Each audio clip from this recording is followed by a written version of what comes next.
Welcome back to Wow Drama Stories, where you get all the drama from a safe distance. Look for the timestamps in the description box. Story 1. Opie writes, Mother-in-law's father passed away and she's getting demanding. She doesn't have 2 nickels to rub together, so the next best thing in her mind is to try and get my wife and I to pay for everything. The funeral is a 10-hour drive away. Not everyone has a job with bereavement leave, so not everyone can go out of state to a middle-of-the-week funeral on almost no notice. No, they can't afford to take unpaid days off of work. No, we can't afford to rent a car for other relatives so they can drive there. Followed by, quote, well, you can just put it on a credit card, unquote. Like a credit card is free money or something.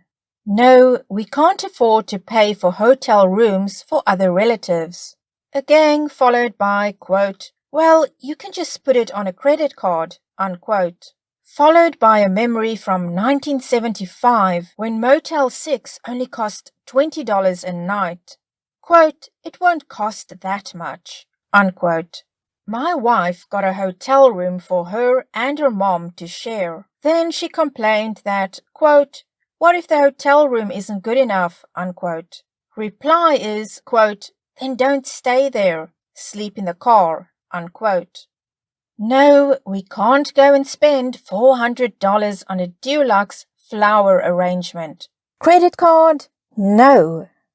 Lastly, she's trying to plan a big family dinner at some restaurant in that town. Dinner at a restaurant for 20 people, none of whom can afford this. Her solution? Wait for it. Quote, can't you just put it on your credit card? Unquote. No. Well, that was Opie's original post, and then it was followed by this. Original timeline. My wife was supposed to drive her mom 10 hours to the funeral the morning of July 5th. But the night of the 4th, someone's firework landed in our garage. Garage is burnt up and both of our cars.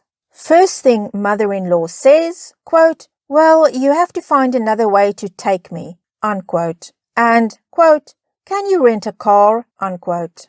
Our house almost burnt down. We've got bigger problems than a funeral to go to. Fast forward. House will get repaired. Insurance paid us on totaled cars. We are living in a hotel. We just got a car today. My wife goes to visit her to help her with groceries she needs. And what does mother-in-law say? Quote, aren't you taking me on a vacation to the ocean soon? Unquote.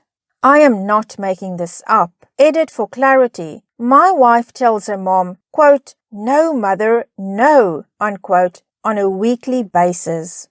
Well, Opie, that level of self-centeredness from your mother-in-law is outrageous. But I'm wondering if maybe there's something going on with her mind, with her brain. If she's always been like this, it's a different thing. But if this is a relatively new thing, it could be something medical. But let's hear what some other people have to say. Someone comments, your mother-in-law is basically mentally a child. That's all I can come up with, as her behavior reminds me of bringing my kids into a store with me when they were little. I tell them several times before entering the store that they are not getting anything, so don't ask. And they would then ask 15 times while we were in the store. Someone else writes, Wow, I'm so sorry about your house and glad insurance is handling this. Your mother-in-law is so self-centered that I think she's crossed over into actual insanity. Not a diagnosis, obviously, just an opinion. I hope you guys reduce contact to a minimum after her latest stunt. I mean, no contact sounds like the best idea, but I understand that isn't necessarily an option depending on your wife's feelings. Best of luck, and I'm glad you guys weren't harmed in the fire. Let's get a final comment. Yikes! Stop doing stuff for her. It will never be appreciated or reciprocated. She'll drain you dry, then ask for a kidney when you're out of money. Story 2. Opie writes, So I had my baby 3 weeks ago. We decided we didn't feel great about posting a ton of pics of her on social media as our main means of sharing. So we got the family album app to share with close friends and family only. I discovered my father-in-law had pulled a pic from the album of our daughter and made it his profile picture. I texted him asking to take it down, so did my husband. And he texted me back telling me to, quote, F off, unquote, and to, quote, get over it, unquote. He was supposed to come meet the baby this week, and I told him that if he can't even respect a simple boundary like this, he isn't welcome to meet the baby. And I also made a point of saying that by acting like this, he wasn't being a very good grandfather. He'd been obsessed with my husband getting me pregnant since we got married in 2018. And since I got pregnant, he's been low-key treating me as an incubator to further his, quote, legacy, unquote, his choice of words. This is his first, possibly only, grandchild. So I figured he would prioritize meeting his granddaughter over his own ego. Quite the opposite. He blocked me on all forms of communication. When my husband confronted him, he said he would never take down the photo, said he never wanted to speak to us again, and demanded back the money that he explicitly stated was a gift for the baby that he gave us when I was pregnant. He has a history of being unreasonable and then usually acting like nothing ever happened. To name a few examples, there's refusing to speak to his son for a week after he forgot to call the morning of his birthday, refusing to renew his license and expecting his mother, who he lives with rent-free, to drive him 30 minutes to work every day, and threatening to disown me for not wanting to celebrate my first birthday after the death of my father. Anytime he doesn't get his way, he throws a tantrum. His entire family has always bent over backwards trying to accommodate him to avoid his tantrums, with the exception of his ex-wife, aka my mother-in-law. I initially tried to report him to Facebook to have the photo removed, but I'm a bit uncomfortable with the fact that they want me to provide an image of a birth certificate. I'm a little paranoid of Facebook storing that info. I basically only use the app for messenger/organizing events. I'm sad for how angry this has made my husband, but I think we both feel better for standing up to him and not budging on our boundaries. I felt like I had to please him and the rest of the family all through the pregnancy, which was a miserable time for me anyway. But now that she's here in my arms, I know I can't let someone as selfish and volatile as he is around her unless they actually set out to make some changes. Edit. I forgot to mention, I immediately removed him from the album and made all pics admin only. They're only visible to myself and my husband until I have time to explain to other family members so their feelings aren't hurt. It's only been a few days since the incident, and I've been very nervous about sharing photos with anyone. But family on my mother-in-law's side are very much on my side and don't use social media much anyway. So I'm a lot more trusting of them. They all kind of hate my father-in-law. Well, OP, you set boundaries and it's your right as a parent. Some people want to show photos publicly, others don't. But at the end of the day, it's your decision and your father-in-law didn't want to respect that. So these are the consequences. But he definitely sounds like somebody that knows that his tantrums work, and that's why he keeps throwing his tantrums to try and control people. Let's get some comments with replies from OP before we get a short update from OP. Someone comments, quote, "He's been obsessed with my husband getting me pregnant," unquote. I think I just threw up in my mouth. I wouldn't let this guy anywhere near my baby, and make sure anyone that gets pictures is not a flying monkey for him. Keep reporting the picture. To this OP replies, "The funny thing is, he never once bugged my husband about having babies, just me. Every time we visited, it seemed like he'd corner me alone somewhere and start making passive-aggressive comments about how he's getting too old and needs to be a grandfather as soon as possible. Meanwhile, my dad, who was 20 years older, was dying and I still knew I wasn't ready.